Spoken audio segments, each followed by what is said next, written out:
दोस्तों welcome to my channel learn to fire. दोस्तों आज सीखेंगे पोजिशनल ऑप्शन सेलिंग स्ट्रेटजी जिसका नाम है आयरन कॉन्डोर। दोस्तों ये स्ट्रेटजी तो आपने बहुत देखा होगा, बहुत बार किया भी होगा, लेकिन मैं कैसे करता हूं ये बताने जा रहा हूं। हम लोग सीखेंगे कब इसे डिप्लॉय करना है, स्ट्राइक सिलेक्शन कैसे करते हैं, ये थोड़ा यूनिक है दोस्तों जो मैं आगे बताऊंगा। पोजीशन साइज क्या होना चाहिए, एडजस्टमेंट कैसे करते हैं, स्टॉप लॉस क्या रहेगा और हमारा टारगेट क्या होगा। तो चलिए इसके लिए हम सेंसिबल की वेबसाइट पे चलते हैं। हम इस स्ट्रेटजी को कैसे करते हैं इसको सीखते हैं। तो जनरली नेक्स्ट वीक का हम आयरन कॉन्डोर डिप्लॉय करते हैं। आज सेंसेक्स का एक्सपायरी हो गया और इसका हम कैसे डिप्लॉय करते हैं ये हम सीखेंगे। तो हमने सेंसेक्स सेलेक्ट कर लिया और गए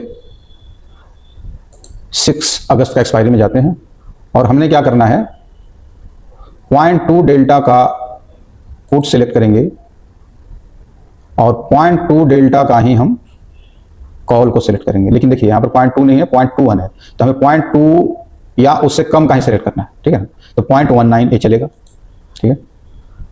और फिर हम यहाँ से 600 पॉइंट, कितना 600 पॉइंट, 1 2 3 4 5 600 पॉइंट का हेजेज ले लिए और इधर भी हम 600 पॉइंट का हेजेज लेंगे, 1 2 3 4 5 6, ठीक है। तो आप देखिए इसमें हमें कितना क्रेडिट मिला, 2928 और हमारा कैपिटल इसमें 75 to 76,000 लगा, जिस पर कि ये 4.1% होता है। अब है कि हमें कैसे पता चले कि ये जो हमने स्ट्राइक जो हमें क्रेडिट मिल रहा है इस स्ट्रेटजी में ये सही है या नहीं है। तो इसके लिए दोस्तों हमने क्या करना है, इसे चेक करना है। चेक क्या करना है कि हमारा हेजेज और स्ट्राइक के बीच का गैप कितना है, 600, और हम डेल्टा से मल्टीप्लाई करेंगे इनटू, एक तरफ 0.2 है, एक तरफ 0.19 है ना। तो कितना डेल्टा हो गया, ऑलमोस्ट 0.2 ही कर सकते हैं, 0.2 डेल्टा। तो हमें 120 आता है। इसको हम मल्टीप्लाई करेंगे लॉट से, क्योंकि हम एक लॉट बेच रहे हैं तो हमने क्या 20 का लॉट है, 20 से मल्टीप्लाई कर दिया। तो हमें क्रेडिट एक्सपेक्टेशन होना चाहिए 2400 और हमें मिल रहा है कितना 2900। तो हमें ज़्यादा क्यों रखना है, हम कोशिश करेंगे कि थोड़ा और दूर का बेचें, जिससे कि हमारा ये फॉर्मूला सटीक बैठे और हमें आगे एडजस्टमेंट नहीं करना पड़े, ठीक है। तो इसके लिए हम क्या करेंगे, हम पुट को थोड़ा 200 पॉइंट नीचे ले जाते हैं और कॉल को भी 200 पॉइंट ऊपर ले जाएंगे। हेजेज को भी हम 200 पॉइंट कॉल ऊपर कर दिए और 200 पॉइंट पुट को नीचे कर दिए। अब हमें कितना हो गया, अब हमें मिल रहा है 2400, ठीक है। तो अब ये सही है या नहीं इसको चेक करते हैं। इसके लिए हम क्या करेंगे, इसे चेक करते हैं कि इसका डेल्टा कितना है ना। सेंसेक्स सेलेक्ट किए, नेक्स्ट एक्सपायरी, और इसमें हम चेक करेंगे कि हमने कौन सा स्ट्राइक बेचा है। हमने बेचा है 76,600 और 79,200। तो 76,700 कितना है, 0.18, ठीक है।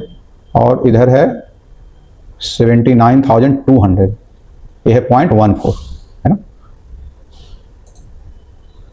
ये है 0.18 और 0.14। तो हम इसे जब हमारा एवरेज क्या आ गया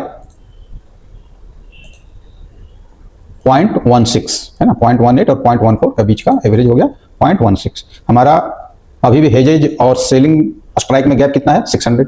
तो हम इसको 600 इंटू 0.16 करके चेक करते हैं।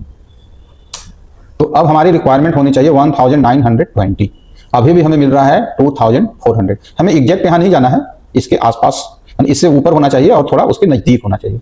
तो हमने क्या देखा कि अभी जो स्ट्राइक सिलेक्शन किए हैं हम, एक में क्रेडिट 130 का है और जबकि कॉल साइड 82 का है। तो हम इसे क्या करेंगे, थोड़ा और कम करने के लिए, क्योंकि हमें 1800 या 2000 के आसपास चाहिए, तो हम पुट के स्ट्राइक को थोड़ा और नीचे ले जाएंगे, है ना। 200 पॉइंट नीचे कर दिए और कर दिया हमें 82 इधर हो गया, 89 इधर हो गया, और 76,300 से 600 पॉइंट नीचे जाएंगे तो हमें कितना होगा, हमें जाना चाहिए 75,700, ठीक है दोस्तों। अब क्या हो गया, अब 1935 हमें आ गया। हालांकि हमारी रिक्वायरमेंट डेल्टा अब और कम हो गया, एवरेज डेल्टा, तो हमारी रिक्वायरमेंट और कम हो जाएगी, लेकिन ये चलेगा क्योंकि हम अब 0.15 के अराउंड रहेंगे। ठीक है, हम 0.15 से ऊपर तब जाएंगे जब हमें रिक्वायर्ड क्रेडिट यहाँ पर नहीं मिल रहा होगा। ठीक है, क्योंकि हमें रिक्वायर्ड क्रेडिट 0.15 या उससे नीचे मिल रहा है अभी, तो हमारे लिए ideal strike selection, ideal strike यही है और इसको हम अब डिप्लॉय कर सकते हैं। ये हमें आगे आने वाले टाइम में पेन नहीं देगा। अब देखो दोस्तों, अभी भी ये 2.7% है और हमारा मार्जिन रिक्वायरमेंट 75,000 पे है। तो हमने क्या करना, हमें 2.7 काफी है। जैसे ही हमें 2% मिल जाता है, इसमें 1.5% भी मिल जाता है, हमें स्ट्रेटेजी को क्लोज कर देना है, लास्ट डे तक नहीं जाना है। ठीक है, कोशिश करना है एक्सपायरी से 1 दिन या 2 दिन पहले हम इसे क्लोज कर दें। मैं आपको सेंसेक्स में बता रहा हूं, लेकिन जनरली मैं निफ्टी में करता हूं। आज सेंसेक्स के एक्सपायरी होने के कारण सेंसेक्स में बताया। आपको इसी तरीके से निफ्टी का भी स्ट्राइक को चेक करना है। वहां पे हम हेजेज और सेलिंग स्ट्राइक के बीच का गैप 200 रखते हैं, तो वहां पे 200 इंटू डेल्टा करेंगे, इंटू एक लॉट अगर कर रहे हैं तो 65 से मल्टीप्लाई करके चेक करेंगे कि हमने कितना का क्रेडिट लेना चाहिए। कोशिश करेंगे कि उसी के आसपास का हम क्रेडिट रखें। ठीक है, तो चलिए दोस्तों आगे चलते हैं। अब बात करते हैं कि हमें स्टॉप लॉस क्या होना चाहिए। तो स्टॉप लॉस का कोई स्पेसिफिक कोई रूल तो है नहीं दोस्तों। आपको ध्यान रखना है कि आपका डिप्लॉय कैपिटल 30% से ज्यादा नहीं होना चाहिए, पर वीक 30%, और 30% कैपिटल डिप्लॉय होना चाहिए मंथली में, इसी स्ट्राइक सिलेक्शन के बेस पे। उसमें आपको काफी डिस्टेंस, काफी बड़ा रेंज मिल जाएगा मंथली में।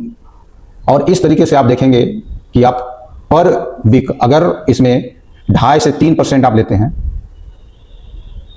तो आप 4 वीक में क्या करेंगे, करीब यहां से आपको 2.5% से 3% आने की प्रोबेबिलिटी आराम से होगी। अगर एक सप्ताह गलत भी हो जाता है, स्टॉप लॉस भी हो जाता है, तो भी आपको वीकली से ही 2 से 2.5% आने का प्रोबेबिलिटी होगा। एक आपका मंथली में भी चल रहा होगा, तो मंथली में भी वैसे ही 3% आने का प्रोबेबिलिटी होता है। तो हमारा टारगेट महीने का क्या है, ओनली 1.5 to 2%। इतना ही टारगेट क्यों है, तो ये आपको मैंने फायर वाले वीडियो में समझा रखा है कि हमारा ईयरली टारगेट होना चाहिए 30%, 12 to 15% इक्विटी, ETF, गोल्ड, इस तरह के एसेट्स क्लास से होना चाहिए, और बाकी आपको 18 to 20% ऑप्शन सेलिंग से उन असेट्स को प्लेज करके अचीव करना है। इस तरीके से आराम आराम से करते हैं, अगर कोई लालच नहीं करते हैं, तो आपका 30% आना कोई बड़ा मुश्किल काम नहीं है। लेकिन उसके लिए दोस्तों आपको स्ट्रिक्ट रहना है कि हमें कोशिश करना है कि जैसे ही कोई स्ट्रेटजी फेल होने लगे, आप उससे निकल जाइए, इनिशियल में ही निकल जाइए, क्योंकि आपके पास काफ़ी सारी है। एक 1 वीक अगर खराब भी होता है, तो आपके पास 3 वीक्स और है, एक मंथली में भी चल रहा है। तो आप अगर 30% पे 3% भी कमाते हैं, 2% भी कमाते हैं, तो पूरे कैपिटल पे आपको 0.75% आराम से बनता है। और मैंने देखा है दोस्तों कि अगर इस तरीके से आप करेंगे, तो आपको करीब करीब हर बार प्रॉफिट ही होगा। कभी कभार महीने, 2 महीने, 3 महीने पर एक या 2 वीक अगर खराब होता है, तो कोई दिक्कत नहीं है। आपको बनाना ही कितना है, 1.5 to 2% बनाना है।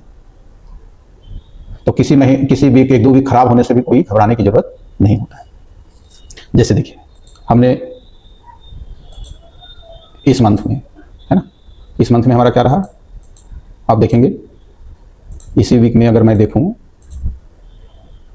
तो जुलाई महीना है, ये 2.22, आज का इसमें प्रॉफिट नहीं आया है, आज काफ़ी प्रॉफिट है। और इस तरीके से आप देखेंगे हमारा कैपिटल कितना है इस अकाउंट में अगर आप देखेंगे तो कैपिटल अराउंड 38 है ना, ये मार्जिन है, प्लस मार्जिन हमारा 35 है और कैपिटल अराउंड 38 है, उसके ऊपर आपका ये प्रॉफिट है। तो इसी मंथ में हमारा दोस्तों कई महीने का प्रॉफिट बन गया।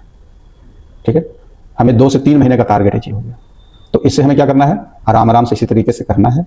जब कभी ज़्यादा जाता है, कभी कम आएगा, हमें पूरे साल में 1.5 to 2% ही चाहिए। अगर ये बात आप ध्यान में रखेंगे, आपका गोल लॉन्ग टर्म अगर होगा तो आप कंटिन्यूअस लगातार आप इसमें प्रॉफिट जनरेट करेंगे। लेकिन आप जल्दीबाजी करेंगे, आपका टारगेट बहुत ज़्यादा होगा, तो आपका जो आना है वो भी नहीं आएगा। और टारगेट कम रखते हैं तो जितना आना है उससे आप ज़्यादा अचीव करेंगे। तो दोस्तों इसी तरीके से आप बैक टेस्ट करके देखेंगे, आप हमें कमेंट करेंगे और मैं कोशिश करूंगा आपका जो भी डाउट्स है सारे डाउट्स का मैं जवाब दूंगा। और बैक टेस्ट के टाइम आप ध्यान रखेंगे कि आप स्ट्राइक का सिलेक्शन जो मेथड हमने बताया है इसी तरीके से करेंगे। और जब रियल ट्रेड करेंगे तो जो भी रूल बताया है, टोटल कैपिटल का 30% से ज़्यादा पर वीक आपको नहीं लगाना है, मंथली में 30% लगाना है, और बाकी बचे हुए कैपिटल से आप एक्सपायरी डे या जिस दिन आपको कॉन्फिडेंस होता है या कोई और स्ट्रेटजी के साथ आप बहुत छोटे छोटे अमाउंट कोशिश करेंगे कि उससे भी पूरे महीने में 0.5 to 1% जो बचा हुआ कैपिटल है हमारा 0.4% या 0.3%, सॉरी 30% जो बचा हुआ कैपिटल है उस पर भी आप पूरे महीने में 1% का टारगेट आप रखेंगे। तो इस तरीके से दोस्तों जो आपका टारगेट है उससे कहीं ज़्यादा अचीव होगा। बस पैसेंस रखना है, रूल को फॉलो करना है। थैंक यू दोस्तों। वीडियो को ज़्यादा से ज़्यादा शेयर करें, सब्सक्राइब करें और लाइक करो। और कोई भी डाउट हो दोस्त तो आप कमेंट करें। Thank you.